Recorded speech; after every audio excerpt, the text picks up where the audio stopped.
ఇక ఈరోజు మనకు పార్లమెంట్ ఎలక్షన్ల షెడ్యూల్ వచ్చింది.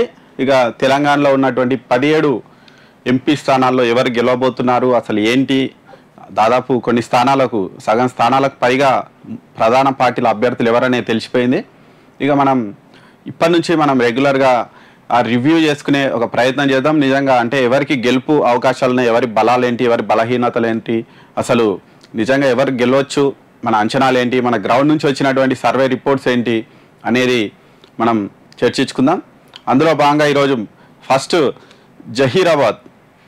జహీరాబాద్ ఉమ్మడి మెదక్ జిల్లా చెందినటువంటి ఒక నియోజకవర్గం, ఎంపీ నియోజకవర్గం. ఇంకా జహీరాబాద్లో అసలు ఏంటి, ఎవరెవరు నిలబడుతున్నారు ప్రధాన పార్టీల నుంచి, ఎవరి బలం ఏంటి, ఎవరు గెలవబోతున్నారు, ఇవన్నీ కూడా చర్చించే ప్రయత్నం చేద్దాం. ఇంకా ఈరోజు జహీరాబాద్ పార్లమెంటు రివ్యూ చేసే ప్రయత్నం అయితే చేద్దాం. జిందగీ మీడియా మనకు గ్రౌండ్ నుంచి వచ్చినటువంటి సర్వే రిపోర్ట్స్ ఉన్నాయి. నిజంగా ఎవరికి బలం ఉంది, ఎవరికి లేదు, ఏంటి, అసలు నిజంగా క్యాండిడేట్స్ కరెక్టేనా, వాళ్ళ ఇప్పుడు ఉన్నటువంటి క్యాండిడేట్స్ నిజంగా పార్టీకి బలమవుతారా, బలహీనమవుతారా, వాళ్ళు గెలుస్తారా లేదా అనేది మొత్తం చర్చించే ప్రయత్నం అయితే చేద్దాం. ఇక ముందుగా మనం అసలు జహీరాబాద్ నుంచి అసలు ఎవరెవరు పోటీ చేస్తున్నారు ఏంటి అనేది ఒకసారి చూద్దాం. ఇది ఇక్కడ చూడండి, ఇది జహీరాబాద్ సంగతి. జహీరాబాద్ నుంచి వీళ్ళు ముగ్గురు ఇప్పుడు ప్రజెంట్ పోటీ చేస్తున్నటువంటి పోటీదారులు వీళ్ళు ముగ్గురు. ఇక వాళ్ళ పరిస్థితి ఏంటి అనేది చూద్దాం.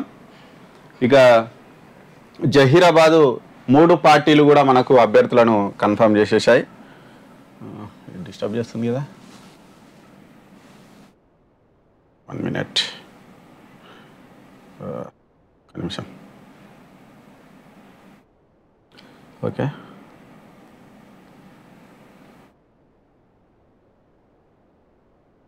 ఓకే.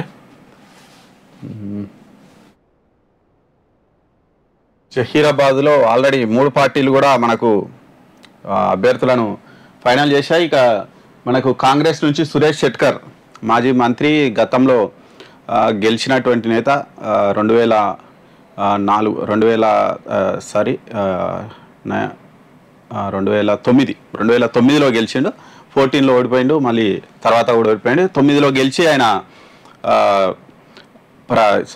మంత్రి కూడా అయిండు. ఓకే, ఇక సురేష్ షెట్కర్ కాంగ్రెస్ నుంచి మరొకసారి పోటీ చేయబోతున్నాడు. ఈసారి ఇక ఈయన BB Patil last time 2 times BRS నుంచి గెలిచిండు, వరుసగా 2 సార్లు ఎంపీగా ఎన్నికైనటువంటి వ్యక్తి. అనూహ్యంగా మొన్న పార్లమెంట్ ఎలక్షన్లకు షెడ్యూల్ విడుదల కొన్ని రోజుల ముందే ఆయన పార్టీ మారిండు, బీజేపీలో జాయిన్ అయిండు. ఇక ఆయన పార్టీలో బీజేపీ నుంచి టికెట్ తెచ్చుకున్నాడు. ఇక బీఆర్ఎస్ ఇక ఆల్రెడీ బీబీ పాటిల్కే టికెట్ ఇద్దాం అనుకున్నది, కాబట్టి ఆయన పార్టీ మారిపోయిండు, గెలిచే అవకాశం లేదని. దాంతో గాలి అనిల్ కుమార్ అనే వ్యక్తికి, బీసీ నాయకుడు, వీళ్ళిద్దరేమో లింగాయత్స్, వీళ్ళిద్దరు సురేష్ షెట్కర్, బీబీ పాటిల్ ఇద్దరు లింగాయత్స్, గాలి అనిల్ కుమార్ బీసీ. అక్కడ మనకు మహారాష్ట్ర బార్డరు జహీరాబాద్ కాబట్టి అక్కడ కొంచెం మరాఠాల ప్రభావం ఉంటుంది.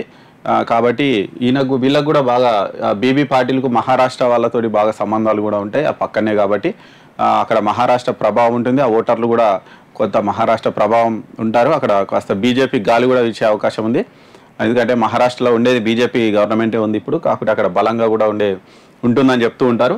ఇంకా సురేష్ షెట్కర్ ఇక మొత్తం కాంగ్రెస్ బలాన్ని నమ్ముకొని ఆయన బరిలోకి దిగిను. నిజానికి ఆయనకు టికెట్ ఇస్తారని ఊహించలే, కాకుంటే అధిష్టానంతో ఆయనకున్న సంబంధాలతో మాత్రమే టికెట్ తెచ్చుకున్నాడు. నిజంగా మనం చూద్దాం నిజంగా ఆయన బలమేంది, బలహీనత ఏంటి అనేది. ఇక బీబీ పార్టీలు బీజేపీ, ఇక గాలి అనిల్ కుమార్ బీసీ నేత, ఈయనకు కూడా టికెట్ ఇచ్చారు. మనం ఈ రివ్యూలోకి వెళ్ళే ముందు ఒక చిన్న పోల్ పెడదాం. మనము జహీరాబాద్లో ఎవరు గెలుస్తారని మీరు భావిస్తున్నారు అని ఒక పోల్ క్రియేట్ చేద్దాం. ఇక మన ఈ రివ్యూ గురించి మొత్తం అయిపోయిన తర్వాత చూద్దాం మనం చెప్పుకున్న దానికి అది ఏమొస్తుంది అని చూద్దాం. ఇక మనం సింపుల్గా ఒకసారి జహీరాబాద్ పార్లమెంటు గురించి అసలు ఏంటి, లాస్ట్ ఎలక్షన్లలో ఏంటి అనేది మనం ఒకసారి చూద్దాం. ఈ జహీరాబాదు పార్లమెంటుకు సంబంధించి మనం చూస్తే మొత్తం 7 అసెంబ్లీ నియోజకవర్గాలు ఉన్నాయి. 1 మినిట్.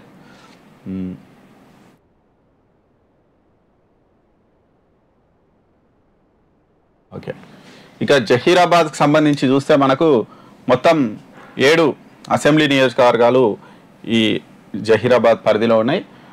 అందులో మనం చూద్దాం, ఒక్కొక్కటి చూస్తే ఇక్కడ మొత్తం మనకు 2 జిల్లాలు ఉంటాయి ఇక్కడ. సంగారెడ్డి జిల్లాలో ఒక 3 నియోజకవర్గాలు, కామారెడ్డి జిల్లాలో 4 నియోజకవర్గాలు ఉంటాయి. చూద్దాం మనం ఎక్కడెక్కడ ఏమేమి ఉంటాయి అనేది. ఇక్కడ చూస్తే ఆందోళు ఇవన్నీ సంగారెడ్డి జిల్లావి. ఇక నారాయణఖేడ్,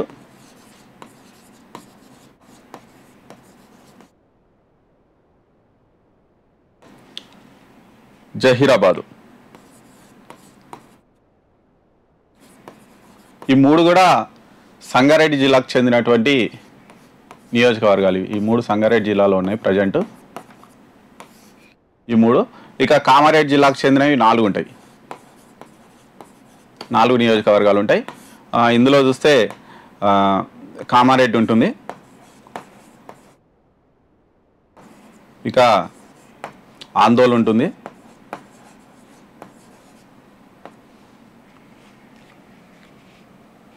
సారీ ఆందోళన కాదు, కామారెడ్డి ఉంటుంది, బాన్స్వాడ, ఎల్లారెడ్డి,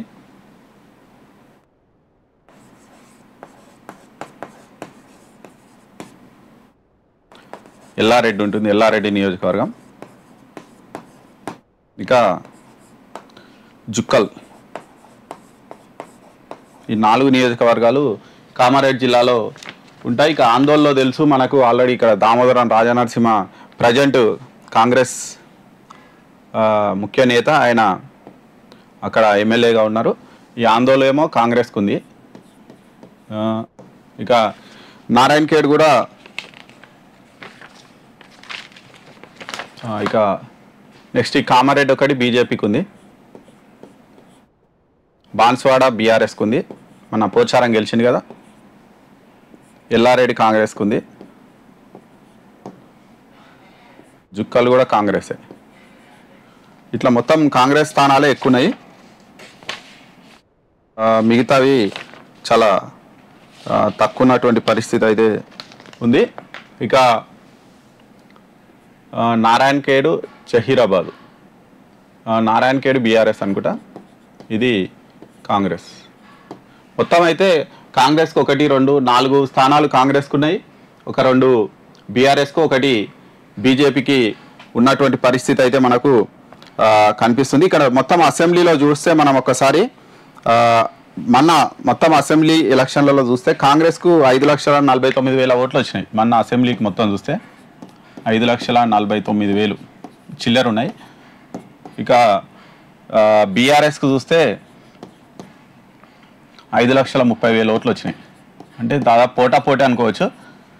బీజేపీకి 1,72,000 ఓట్లు వచ్చినాయి దాదాపు. ఇవి మొన్న అసెంబ్లీ ఎలక్షన్లలో ఒక్కొక్క పార్టీకి వచ్చినటువంటి ఓట్లు. ఈ నియోజకవర్గం మొత్తం 7 నియోజకవర్గాల్లో కాంగ్రెస్కు 5,49,000 వచ్చినాయి, బీఆర్ఎస్కు 5,30,000, బీజేపీకి 1,72,000. ఈ సమీకరణాలను బట్టి చూస్తే ఈజీగా అంటే కాంగ్రెస్ ఎడ్జ్లో ఉంది, బీఆర్ఎస్ పోటాపోటీ టఫ్ ఫైట్ ఇచ్చింది, బీజేపీ ఎక్కడో ఉంది. కానీ మనకు పార్లమెంట్ ఎలక్షన్లకు వచ్చే వరకు ఈ సీన్ అంతా రివర్స్ అయ్యే పరిస్థితి కనిపిస్తుంది. ఎందుకంటే మామూలుగా పార్లమెంట్ ఎలక్షన్లో మన బీఆర్ఎస్ ఓడిపోయిన తర్వాత ఇక ఆ పార్టీకి ఓట్లు పడతాయా లేదా అనేది అసలు నిజంగా ఆ గాలి అనిల్ కుమార్ అనే వ్యక్తి అసలు ఇప్పుడు ప్రజెంట్ చూస్తే పెద్ద పోటీ ఇచ్చే పరిస్థితి లేదని వాళ్ళే అంటున్నారు. సరే, ఆయన బలాబలాల గురించి మనం తర్వాత మాట్లాడుకుందాం. కాకపోతే ఇక్కడ ఈ పరిస్థితి బట్టి చూస్తే దాదాపు ఒక 2,000 ఓట్లు 20,000 ఓట్లు మాత్రమే వాళ్ళకి వీళ్ళకి తేడా ఉంది. కాకపోతే ఇప్పుడైతే పరిస్థితి మొత్తం రివర్స్ అయ్యే పరిస్థితి కనిపిస్తుంది. ఇప్పుడు కాంగ్రెస్ బీజేపీ మధ్యలోనే మనకు ప్రధాన పోటీ ఉండే అవకాశం ఉంది. అంటే సురేష్ షెట్కర్కు లేదంటే బీబీ పాటిల్ ఆల్రెడీ బీఆర్ఎస్లో ఉన్నటువంటి నేత, ఆయన స్థానికంగా చాలా పట్టున్నటువంటి నేత, 2 సార్లు ఎంపీగా పనిచేసిండు, అందరికీ పరిచయమైనటువంటి వ్యక్తి. దాంతోపాటు ఇప్పుడు మోడీ హవా కూడా ఆయన కలిసి వచ్చే అవకాశం ఉంది కాబట్టి ఆయన గెలుస్తారు అని గెలిచే అవకాశం ఉంది, లేకపోతే పోటాపోటీ టఫ్ ఫైట్ ఇచ్చే అవకాశం అయితే ఉందని చెప్తున్నారు. ఇక సురేష్ షెట్కర్కు కాంగ్రెస్ పార్టీ బలమైపోతుంది, ఎందుకంటే ఇక్కడ కాంగ్రెస్ పార్టీ అధికారంలో ఉంది. దాంతోపాటు ఆయన ఇంతకుముందు కూడా ఒకసారి ఎంపీగా పనిచేసినటువంటి వ్యక్తి కాబట్టి ఆయన కూడా గట్టి పోటీ ఇచ్చే అవకాశం అయితే ఉంది. కాకపోతే ఆయన కొన్ని మైనస్లు ఉన్నాయి. ఏం మైనస్లు అనేది మనం అయితే తర్వాత చెప్పుకునే ప్రయత్నం అయితే చేద్దాం. అప్పుడు మనం 2019 ఎలక్షన్లలో అప్పుడు అంటే లాస్ట్ ఎలక్షన్లలో కాంగ్రెస్ అభ్యర్థి మీద ఈ బీబీ పాటిల్ కేవలం 6,000 ఓట్లతోనే గెలిచిండు. చాలా తక్కువ మెజార్టీ అప్పుడు. 6,000 పార్లమెంట్లో అంటే చాలా తక్కువ కదా. కేవలం 6,000 ఓట్లు మన గెలిచింది. ఆయన 6,000 ఓట్లతోనే గెలిచిండు కాంగ్రెస్ అభ్యర్థి మీద. అప్పుడు మదన్ మోహన్ రావు పోటీ చేసిండు. ఆ మదన్ మోహన్ రావు మీద 6,000 ఓట్ల మెజార్టీతో మాత్రమే ఈయన బీబీ పాటిల్ గెలిచిండు. కాబట్టి ఇప్పుడు కూడా ఖచ్చితంగా కాంగ్రెస్ అయితే టఫ్ ఫైట్ ఇచ్చే అవకాశం అయితే కనిపిస్తుంది. సరే, ఇది ఇక్కడ ఉన్నటువంటి పరిస్థితి. ఇప్పుడు మనం అసలు ఎవరెవరు బలాలు ఏంటి అనేది ఒకసారి చూసే ప్రయత్నం చేద్దాం. ఫస్ట్ బీబీ పాటిల్ గురించి మనకు తెలుసు కదా. ఆల్రెడీ ఆయన మొన్ననే బీజేపీలో చేరిండు. ఇంతకుముందు బీఆర్ఎస్లో ఉన్నాడు, ఇప్పుడు బీజేపీలో జాయిన్ అయ్యిండు బీబీ పాటిల్. ఇక బీబీ పాటిల్ మెయిన్ బలం ఏంటంటే పార్టీయే. బీజేపీలో ఉండడం ఆయనకు పెద్ద ప్లస్ పాయింట్ అయిపోయింది. ఇప్పుడు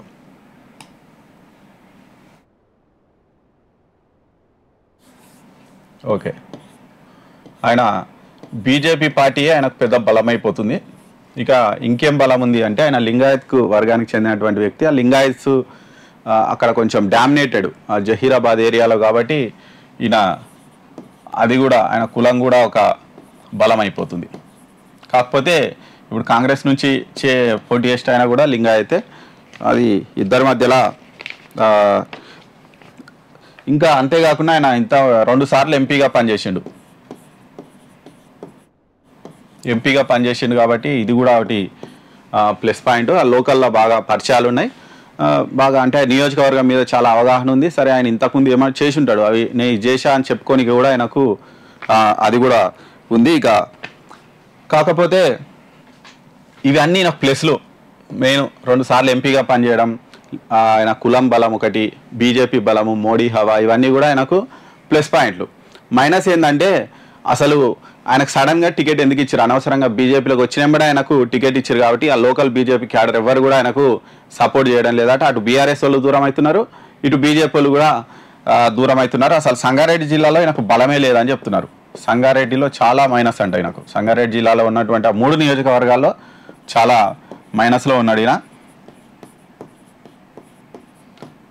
కాబట్టి మరి గెలుపు కోసం ఆయన చాలా కష్టపడాల్సి ఉంటుంది. ఇక కాకపోతే కామారెడ్డి జిల్లాలో మాత్రం కొంచెం ఎడ్జ్లో ఉన్నాడు. ఎందుకంటే కామారెడ్డి జిల్లాలో ఆల్రెడీ ఒక ఎమ్మెల్యే ఉన్నాడు. అంతేకాకుండా కామారెడ్డి జిల్లా నిజామాబాద్ ఏరియాకు దగ్గర ఉంటుంది కాబట్టి అక్కడ కొంచెం బీజేపీకి కాస్త బలం ఉన్నటువంటి ఏరియా కాబట్టి అక్కడ ఆయనకు ఓట్లు పడవచ్చు. కానీ సంగారెడ్డి జిల్లా అయితే చాలా మైనస్లో ఉన్నటువంటి పరిస్థితి ఉంది. కాబట్టి ఈయన గెలుస్తాడు అని అయితే చెప్పలేము. కాకుంటే పోటీ గట్టిగా ఇచ్చేటువంటి అవకాశం ఉంది. ఎందుకంటే ఇప్పుడు బీఆర్ఎస్ క్యాండిడేట్ డమ్మీ అయిపోయింది మొత్తం. అక్కడ బీఆర్ఎస్ గెలిచే పరిస్థితి లేదు. అక్కడ ఎమ్మెల్యేలు ఉన్నప్పటికీ బీఆర్ఎస్ గెలిచే పరిస్థితి అయితే కనిపిస్తలేదు. కాబట్టి ఇది ఆయనకు ప్లస్ కావచ్చు. ఎందుకంటే బీఆర్ఎస్ ఓట్లు ఇటు పడే అవకాశం ఒకవేళ ఉంటే, మరి బీఆర్ఎస్ ఓట్లు పడతాయి అనొచ్చు. కవితను అరెస్ట్ చేసిరు, వాళ్ళని అరెస్ట్ చేసిరు, పార్టీని మొత్తం దొక్కేసే ప్రయత్నం చేస్తున్నారని. కానీ ఇక్కడ రాష్ట్రంలో చూసుకుంటే వాళ్ళకి ప్రధానంగా శత్రువు కాంగ్రెస్ పార్టీ కాబట్టి వాళ్ళ మీద కోపంతో ఒకవేళ వీళ్ళకేస్తే వేయచ్చు, చెప్పలేం. అది వీళ్ళకు ప్లస్ పాయింట్ అయితే అయ్యే అవకాశం ఉంది.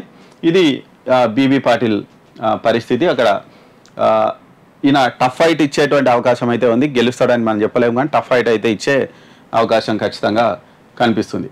ఇక నెక్స్ట్ మనం ఒకసారి ఈయన బీఆర్ఎస్ ఆయన పరిస్థితి కూడా చూద్దాం. ఇక ఈయన మెయిన్ ఈయన బలం ఏంటంటే ఈయన బీసీ.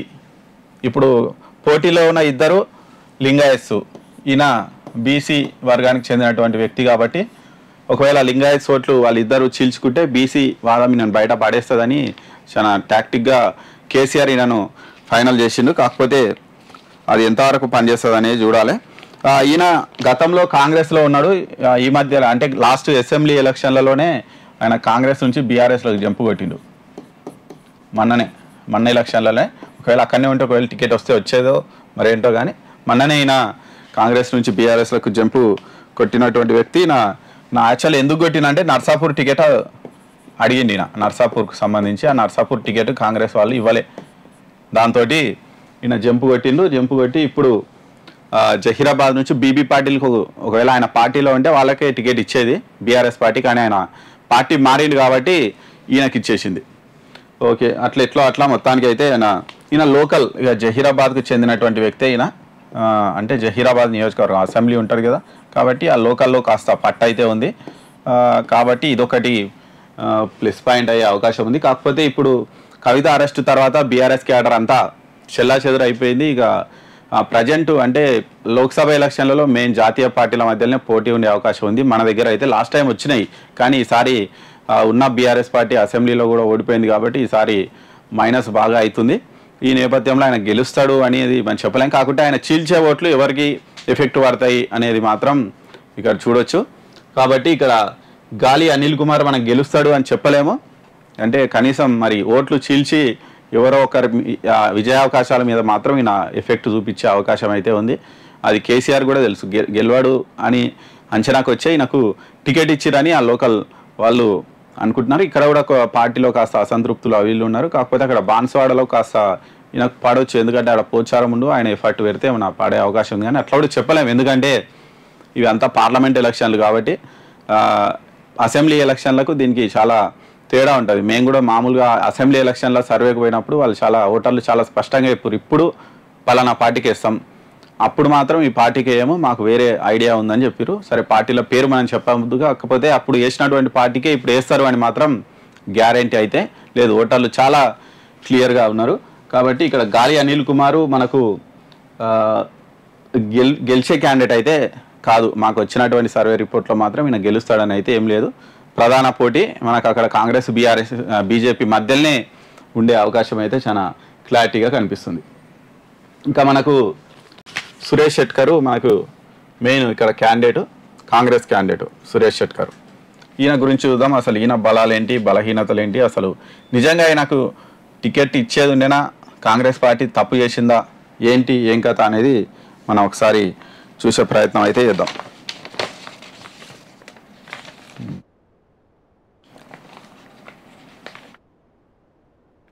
ఇంకా ఈయన కూడా లింగాయతే,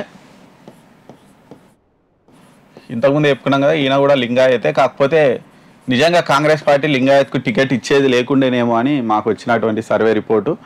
లింగాయత్ కాకుండా వేరే వర్గానికి టికెట్ ఇచ్చుంటే కాంగ్రెస్ పార్టీకి ఇంకా మంచి అవకాశాలు ఉండేవి.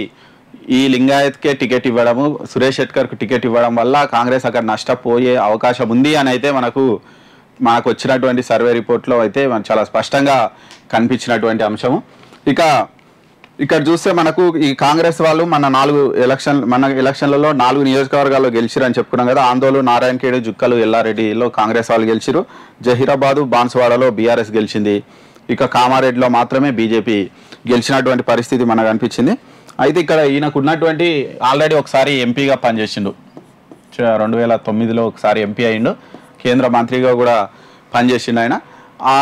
ఒక సానుభూతి ఉంది. అది తప్ప అంటే మళ్ళా ఎంపీగా గెలిచి వెళ్ళిపోయిన తర్వాత మళ్ళీ వచ్చి ఆయన నియోజకవర్గానికి చేసింది ఏం లేదు, కనీసం అక్కడ లోకల్గా తిరగలేదు, ఏం చేయలేదు. ఎలక్షన్లు వచ్చినప్పుడు మాత్రమే వస్తాడు, నిలబడతాడు, మళ్ళీ వెళ్ళిపోతాడు.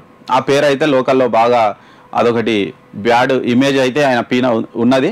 కాబట్టి నిజానికి ఈయనకు టికెట్ ఇచ్చేది లేకుండే అని చాలామంది అభిప్రాయాలు మాకు చెప్పిరు. మాకు ఉన్నటువంటి సర్వేలో నిజానికి కాంగ్రెస్ మీద సానుభూతి ఉంది జనాలకు, కాకపోతే ఈయనకు టికెట్ ఇచ్చేది లేకుండే అని ఈయన మీద వ్యతిరేకత మాత్రం మనకు చాలా స్పష్టంగా కనిపిస్తుంది.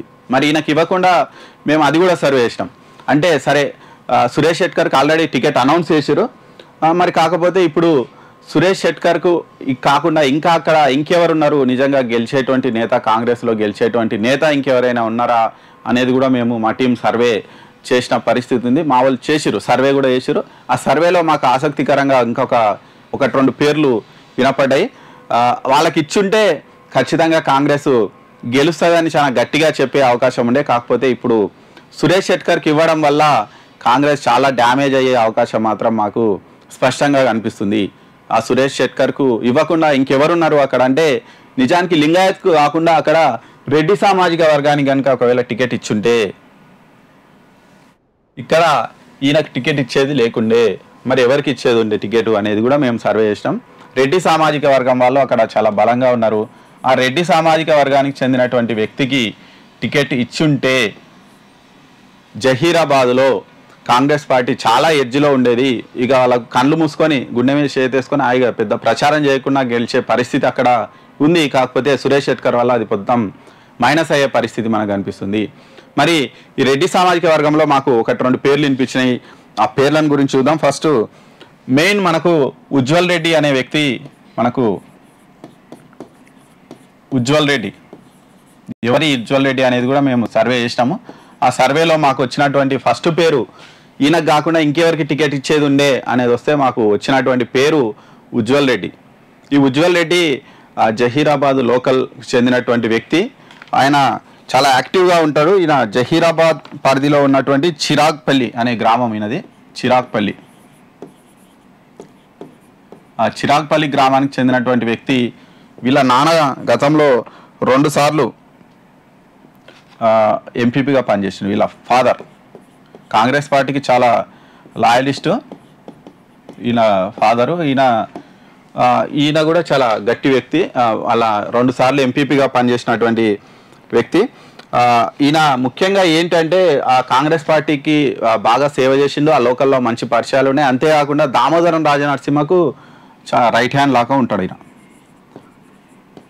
కానీ ఆయన కూడా ట్రై చేసినట్టుండు. కాకపోతే దామోదరం రాజనరసింహ ట్రై చేసినా కానీ ఇక్కడ టికెట్ రాలేదు. నిజానికి ఉజ్వల్ రెడ్డికి కనుక టికెట్ ఇచ్చుంటే మాత్రం చాలా ప్లస్ ఉంటుండే కాంగ్రెస్ పార్టీకి.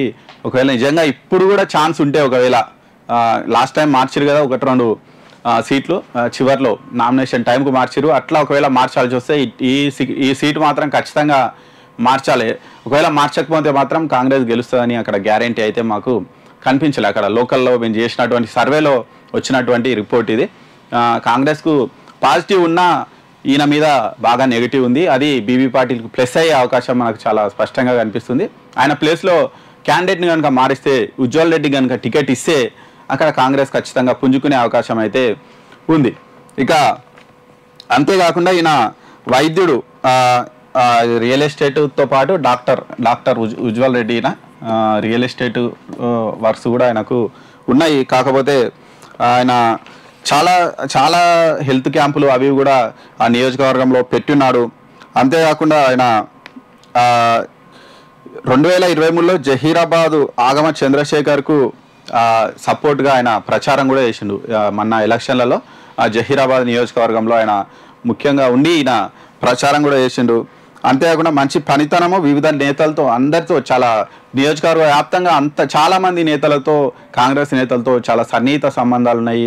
ఆ నేతలు కూడా ఒకటే చెప్తున్నారు, ఉజ్వల్ రెడ్డికి వచ్చేది ఉండే టికెట్ ఉజ్వల్ రెడ్డికి ఇవ్వకుండా అనవసరంగా సురేష్ షెట్కర్కి ఇచ్చి మొత్తం ఖరాబ్ చేసిరు. ఆయనకి ఇవ్వకుండా ఆయనంతకు ఆయన తప్పుకుంటే గౌరవంగా ఉంటుంది. ఆయన తప్పుకొని ఉజ్వల్ రెడ్డికి ఇప్పటికైనా టికెట్ కనుక కేటాయిస్తే జహీరాబాద్లో కాంగ్రెస్ గెలిచే పరిస్థితి ఉంటుంది అని అయితే మాకు అక్కడ లోకల్లో వచ్చినటువంటి రిపోర్ట్స్ చాలా స్పష్టంగా ఉన్నాయి. అంతేకాకుండా ఈయన కోమటిరెడ్డి వెంకటరెడ్డికి బంధువు కూడా. ఈయన ఉజ్వల్ రెడ్డి కోమటిరెడ్డికి బంధువు.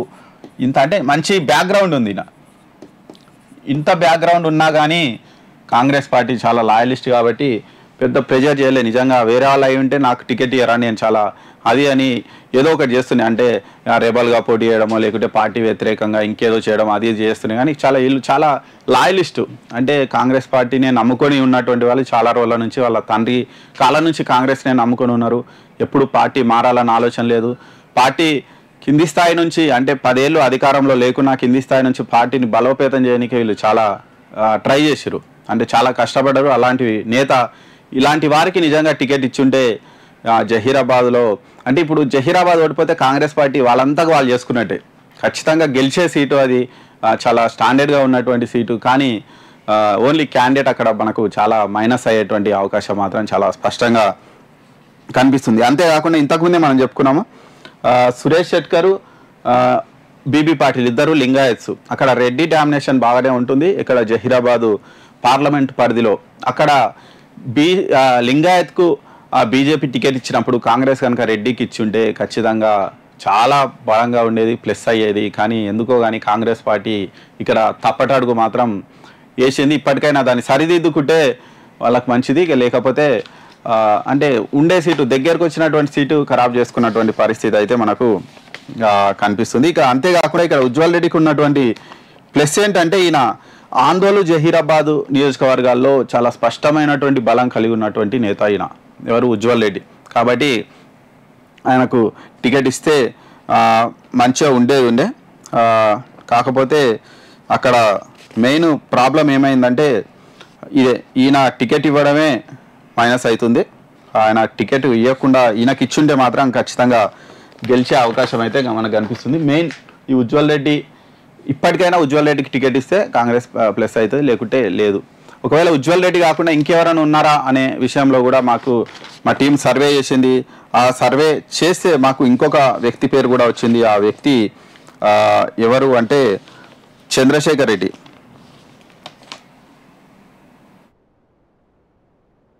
ఈయన కాకుండా ఇంకొక ఆయన చంద్రశేఖర్ రెడ్డి అనే వ్యక్తి పేరు కూడా వచ్చింది. కాకపోతే first Ujjwal Reddy if okay ఆయనకి ఇచ్చే లేదు అవకాశం లేదు అంటే ఇంకెవరికి ఇవ్వచ్చు అంటే చంద్రశేఖర్ రెడ్డి పేరు కూడా ఉంది. సరే ఈయనకు ఉజ్వల్ రెడ్డికి ఉన్నంత ఫేమ్ లేకపోయినా ఈయన కూడా పార్టీలో కాస్త తిరిగినటువంటి వ్యక్తి. ఈయన ఎవరు అంటే ఈయన 1 minute ఈయన చంద్రశేఖర్ రెడ్డి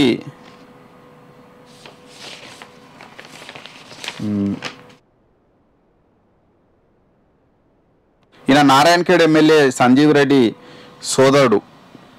ఈయన నారాయణఖేడ్ ఎమ్మెల్యే సంజీవ్ రెడ్డి సోదరుడు కాబట్టి అందుకే ఇవ్వనట్టున్నారు. ఆల్రెడీ వాళ్ళ ఫ్యామిలీలో ఒకరికి ఇచ్చినాం కాబట్టి సంజీవ్ రెడ్డి ఈయన సోదరుడు కాబట్టి అందుకే ఇవ్వనట్టున్నారు. ఓకే ఈయన కూడా బలంగానే ఉన్నాడు. కాకపోతే సెకండ్ ఒకవేళ ఆయనకి ఇవ్వకపోతే ఈయన పేరు వచ్చింది, కానీ ఇంతమంది పేర్లు వచ్చినాయి కానీ ఈయన పేరు మాత్రం అస్సలు వినిపించలేదు. అసలు ఆయనకు టికెట్ ఎందుకు ఇచ్చిర్రు, అనవసరంగా టికెట్ ఇచ్చిర్రు అనేదే మనకు స్పష్టంగా మనకు కనిపించింది. కాబట్టి ఇక్కడ క్యాండిడేటే మనకు పెద్ద మైనస్ అవుతుండు. క్యాండిడేటే మైనస్ నారాయణఖేడ్లో కాంగ్రెస్ క్యాండిడేటే పెద్ద మైనసు. కాబట్టి ఈ మైనస్లో ఈయన గెలవడం అనేది ప్రస్తుత పరిస్థితిలో చాలా కష్టపడాలి కాంగ్రెస్ వాళ్ళు. ఈయనకే ఇట్లే ఉండి ఈయనకే టికెట్ ఇచ్చి ఈయనకే వేస్తే చాలా కష్టపడాలి. అట్లా కాకుండా క్యాండిడేట్ను మార్చి ఉజ్వల్ రెడ్డికి కనుక టికెట్ ఇస్తే కాంగ్రెస్ పార్టీ బయటపడే అవకాశం ఉంది. ఒకవేళ ఈయనకే కనుక ఇస్తే ఖచ్చితంగా బీబీ పాటిల్ ఎడ్జ్లో ఉన్నాడు, ఆయన గెలిచే అవకాశం చాలా స్పష్టంగా ఉంది. ఎందుకంటే బీఆర్ఎస్ నా మాత్రం అక్కడ పెద్ద పోటీ ఇచ్చే పరిస్థితి లేదు. కాంగ్రెస్కు బలంగా ఉన్నప్పటికీ క్యాండిడేట్ మైనస్ అయిండు. కాబట్టి ఇక్కడ ఉన్నటువంటి ఈ ముగ్గురు క్యాండిడేట్స్ ఉన్నారు కదా, ఇప్పుడు ఈ ముగ్గురు క్యాండిడేట్స్లో చూస్తే మనకి జహీరాబాద్ నియోజకవర్గంలో ఇప్పుడున్న పరిస్థితిలో చూస్తే ప్రజెంట్ పరిస్థితిలో చూస్తే ఇప్పుడు మనకు ఎవరు ఫస్ట్ సెకండ్ థర్డ్ అంటే మా సర్వే ప్రకారం చెప్తున్నాం. మేము ఏ పార్టీకి సపోర్ట్ ఏం కాదు, ఏది కాదు, మేము చేసినటువంటి సర్వేనే. కాంగ్రెస్ పార్టీ ఎడ్జ్లో ఉంది కాకుంటే ఇక్కడ పెద్ద మైనస్ ఈయననే మైనస్ మనకు. ఈయన కాంగ్రెస్ పార్టీకి మైనస్, ఈయన వల్ల కాంగ్రెస్ పార్టీ సెకండ్ ప్లేస్లో ఉండే అవకాశం ఉంది. ఇప్పుడున్నటువంటి పరిస్థితిలో వీళ్ళు ఫస్ట్ ప్లేస్లో ఉండే అవకాశం ఉంది, వీళ్ళు థర్డ్ ప్లేస్లో ఉండే అవకాశం అవుతుంది. ఇప్పుడున్నటువంటి పరిస్థితి ఇప్పుడు చేసినటువంటి సర్వే రిపోర్ట్ ప్రకారం కాంగ్రెస్ బీజేపీ మధ్య హోరాహోరీ పోటీ ఉంది. కాకపోతే ఇక్కడ క్యాండిడేట్ మైనస్ కాబట్టి ఈయన సెకండ్ ప్లేస్కి ఉండే అవకాశం ఉంది. బీబీ పార్టీలు ఈజీగా బయటపడే అవకాశం ఉంది. ఎందుకంటే ఈయన మీద వ్యతిరేకతతోటి జనాలు ఈయనకు ఓటేయనికే రెడీగా ఉన్నారు. అంటే ఈయన పెద్ద అంటే అదే చెప్పినాం కదా, ఈయన గెలిస్తే ఎలక్షన్లు ఉన్నప్పుడు తప్ప మళ్ళీ ఆడ కనిపించాడు. ఆయన అప్పుడు ఎప్పుడో గెలిచిండు పోయిండు, మళ్ళీ ఎలక్షన్లు అప్పుడు మళ్ళీ నిలబడ్డాడు ఓడిపోయిండు, మళ్ళీ ఎలక్షన్లు వస్తేనే వస్తాడు ఆయన, అట్లుంటుంది. కాబట్టి ఈ క్యాండిడేటే మనకు మైనస్. క్యాండిడేట్ కాకుండా వేరే వాళ్ళకి ఇస్తేనే అక్కడ కాంగ్రెస్ బయటపడే అవకాశం ఉంది. వీళ్ళే కనుక పోటీ పడితే ఖచ్చితంగా అక్కడ బీజేపీ గెలిచే పరిస్థితి అయితే చాలా స్పష్టంగా కనిపిస్తుంది. మనం ఇందాక ఒక చిన్న పోల్ కూడా పెట్టినాం కదా, చూద్దాం. అంటే మా సర్వే రిపోర్ట్ అయితే ఇలా ఉంది, చూద్దాం మరి పోల్ రిపోర్ట్ ఎలా ఉంది ఏంటి అనేది కూడా ఒకసారి చూసే ప్రయత్నం అయితే చేద్దాం. 1 minute.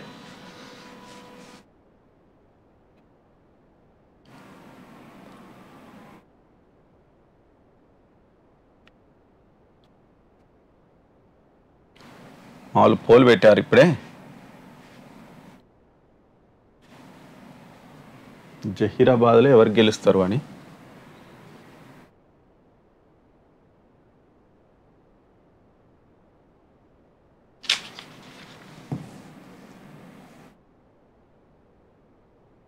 ఓకే ఇక్కడ కాంగ్రెస్కే ఉంది.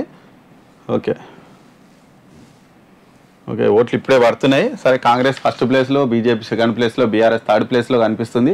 మేము చెప్పేది కూడా అదే, కాంగ్రెస్కి ఎడ్జ్ ఉంది, కానీ కాంగ్రెస్ క్యాండిడేట్కి మాత్రం ఎడ్జ్ కనిపిస్తలేదు. కాబట్టి ఒకవేళ జహీరాబాద్లో ప్రస్తుత పరిస్థితులను బట్టి చూస్తే ప్రధాన పోటీ మాత్రం కాంగ్రెస్ బీజేపీ మధ్యలోనే ఉంది. బీజేపీకి ఎడ్జ్ కనిపిస్తుంది క్యాండిడేట్ పరంగా. మరి క్యాండిడేట్ మారిస్తే అక్కడ గెలుస్తారు, లేకపోతే లేదు.